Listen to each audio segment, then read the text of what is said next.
Two guys on a small couch. No, I'm not done. Life has just begun to teach me things I wish to know. And I'm on my way back home. 'Cause I feel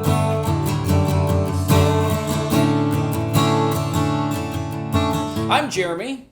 I'm Sam. And Sam is also a guitar hunter, also in Virginia. It's kind of amazing how similar, like, our guitar taste is. Hudson Dalton, Waterloo, J45s. Mahogany. Yeah, seriously. So, if you don't know Sam, he's a really good friend of mine. He's a guitar hunter in Roanoke, Virginia, and you also do really cool stuff with a fellows program and lots of stuff in the church. I'll put some links. I don't know which links, but I'll put them in the description down below. But here is the setup and the premise of this video. We are both Americans. We are. And we have a particular love and knowledge and expertise with handmade, acoustic, boutique, North American guitars. Yes. So I brought a European guitar I want you to react to. And I brought a European guitar that I want you to react to. So we have two, and we have two European guitars that Americans will react to. So let's get into it. I have a guitar that I have to show you. And the video on this one hasn't come out yet, but I call this one the Furch Lift. Because it got into a fight with a forklift. Oh man, that looks sweet. So this is a Furch Red Deluxe. This is Italian spruce on the top, and it is Cocobolo back and sides. What? Has the belly cut, has the arm bevel. The only thing that should be noted on this, there's a tiny little crack there, and then on the very end of this guitar, it got into a fight with a forklift. And so it was in the case, it was crushed, but it's been really expertly repaired in Nashville. You would never really know. I would not have noticed unless you had specifically pointed it out.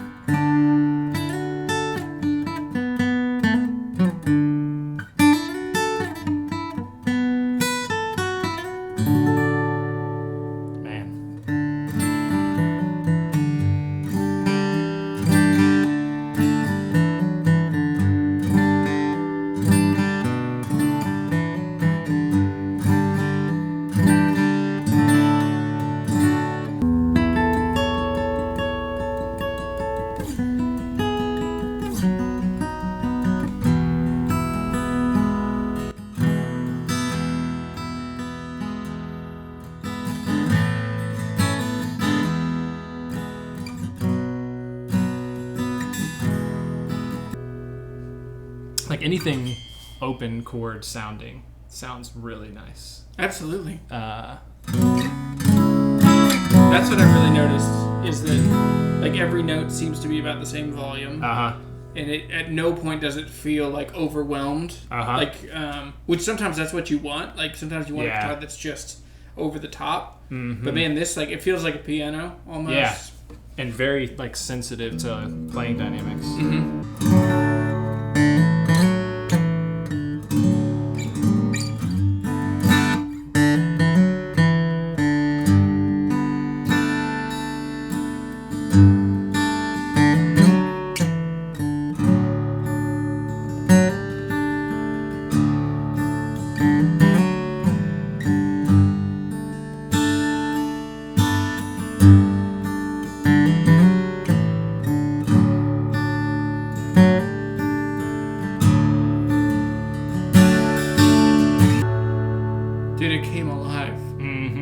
Yeah, it lives for open tuning. Seriously.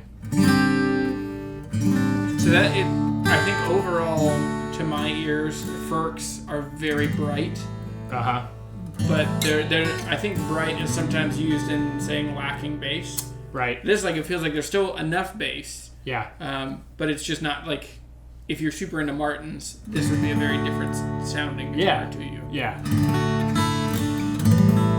And like the association of bright being like thin or tinny maybe is not like this is very full and balanced. It has more like clarity and sizzly eyes. It also feels like this guitar would be, in my opinion, would be really well suited in that praise and worship. I mean, this still pulls some strong Taylor vibes. Yeah. It's kind of in my opinion, it's a better made Taylor.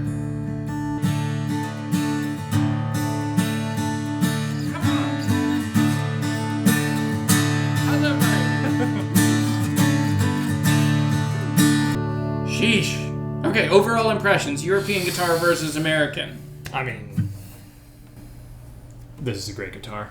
I think some of the things I associate with a guitar made overseas is kind of like a lack of quality craftsmanship, like somewhat of an understanding of this is going to a factory floor to be manufactured, and don't get that vibe from this at all. Like, very strong attention to detail.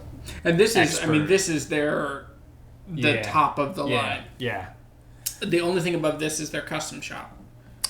But still, you can see like the meat and potatoes of what would go into a guitar. Like similarly to like if you had a 700 or an 800 series Taylor, and then you pick up a 100 or 200. There's still such a clear like line of quality that it is going to be there. I would imagine would still be the case. Absolutely. Because of however their process works.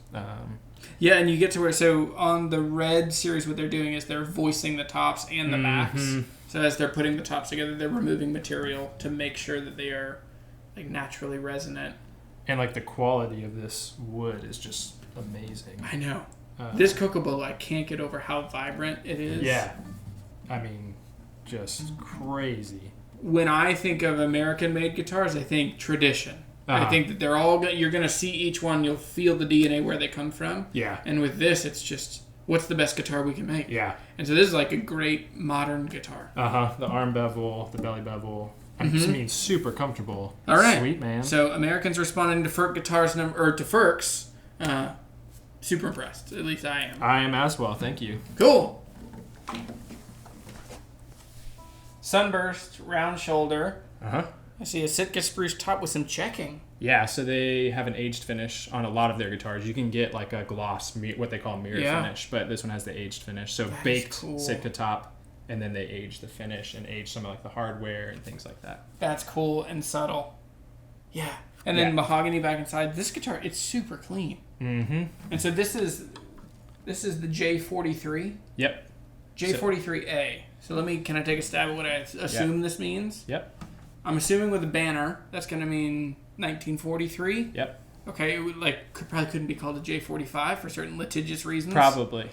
And then the A. The A, I would assume Adirondack. So that's Sitka's top. It's their aged finish. Got it. Aged. Yeah, that makes sense. Cool. Let me. Yeah. Dude, I love J45s. So I'm in trouble.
So it's like hits all those bells my brain tells me that a J45 should be, but it has like it's tight. And I don't mean that in any like constricted way, but it's not flubby. Sometimes J45s, and I love them, but sometimes they just get that kind of muddy, phasey feel. Yeah. Especially like on the lower, like bassy chords.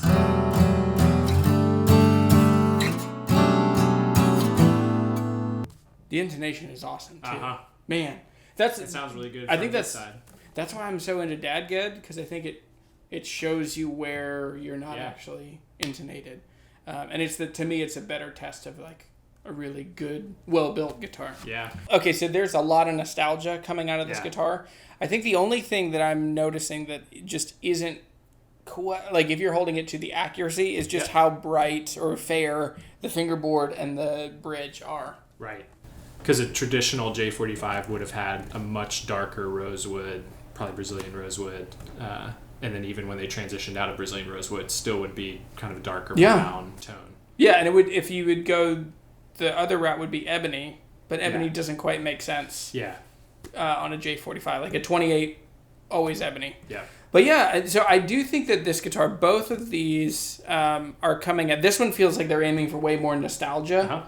And I think the other one, and it's just the two philosophies in guitar building. Like, one is remaking some of the most iconic and best guitars that ever existed, which is critically, I mean, that's awesome. Like, the Martin Authentics are so good, and you feel like it's a time capsule. And then the other one is like, hey, let's get weird with it. Let's push what's the best guitar we can make. And sometimes, sometimes they lose me a bit, but both of these, they feel like they're both European. And the thread that seems to bind them is like incredible materials, great delivery, great construction. Yeah. And when I'm looking at like a boutique built guitar, I am looking at like the kind of tiny attention to detail things, like the way that the nut is fitted, the way the neck is fitted to the body, the way the rosette is connected, like especially on a J45 where it's exposed past the fretboard, and so you actually have that spot where the rosette connects. I've seen that poorly done on like hand-built guitars where it's like you made a mistake and you tried to cover it up and now it's like there for all of eternity on this guitar that the rosette's not quite right. Man. And they've nailed every little thing. That's why I asked Ben Paget. So like the headstock on my Paget Model 1 is so sharp and so crispy. I was like, why is it that hard? He's like, because it's so hard to do. He's like, it shows you that I spent 40 hours just making that just right. And that's where all of the tiny details, that's where like boutique builders, the way boutique companies build guitars is so different than a factory guitar. And that's why I like to compare Martin to whatever, or Gibson to this, is just, it's two completely unfair comparisons. The other thing in loving J45s and like really have been hunting for a while for a more modern built J45 is the headstock shape often throws me off like big time. Like somebody took a Martin style headstock and put it on a J45 body, or they've done some weird thing. And I think my initial reaction to these guitars was just that these are probably Martin and Gibson clones that are made for the European market. And so it just... But in person, I'm like, oh, no, this is a proper boutique guitar. Yeah. And what I love, and it's kind of like food, I love that a J45 no longer has to be made by Gibson. Well, a J45 legally. But guitars have become ideas of a guitar. In the same way, like, with food. Like, for me, my wife is from New Orleans. And so, like, gumbo, like, there's no one recipe for gumbo. Like, it's an idea. It's a feeling. You know when you have it. And so that's what, like... When I play this, I'm like, oh man, it's a short scale, round shoulder, mahogany back and sides, dreadnought. It's warm and full, and it feels kind of jangly. Like, this thing nails what that kind of guitar is meant to do. And I think for me, like, all the guitars that I've played, and I've played, like, our big American boutique builders, their take on the J45, and I've played vintage J45s. I have a 56 J45 currently. And I played older ones like at Carter's Vintage and stuff. And so there is like this feeling of like what I expect and hope a J45 will sound like. And I remember, I think Bob Minner talked about the new Collings J45, which is just like bonkers incredible, and got to play one for a few. I got to play one for a few minutes at Carter's, and it didn't quite hit that for me. Yeah. But playing this, like first G chord I strummed, and like playing around on it, just like hits it for me. And some of that may just be I have a certain memory of what certain J45s sounded like, and this is connecting for me. Well, that's what I had. A J45 Standard from 2018 that I bought at the end of the Dream Guitar Challenge a couple of years ago. And that one was magical.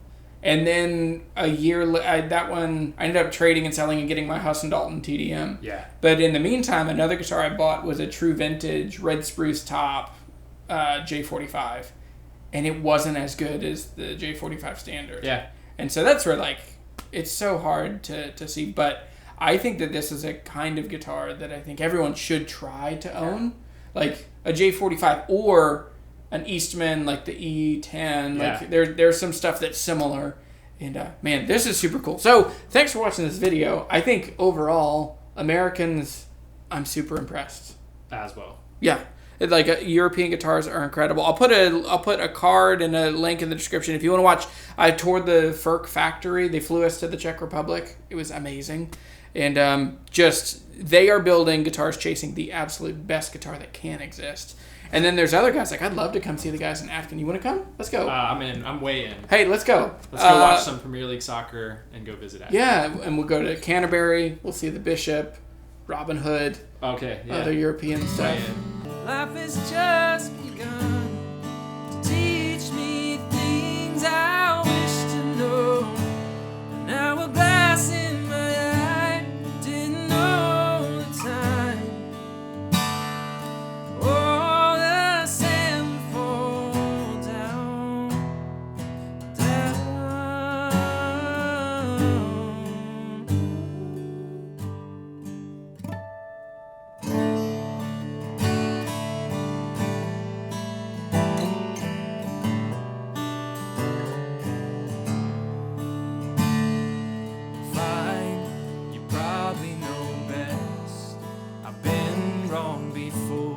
Still a gem in my eye. And take the lead helm, bear on the left, while my heart's lodged below. Time looks different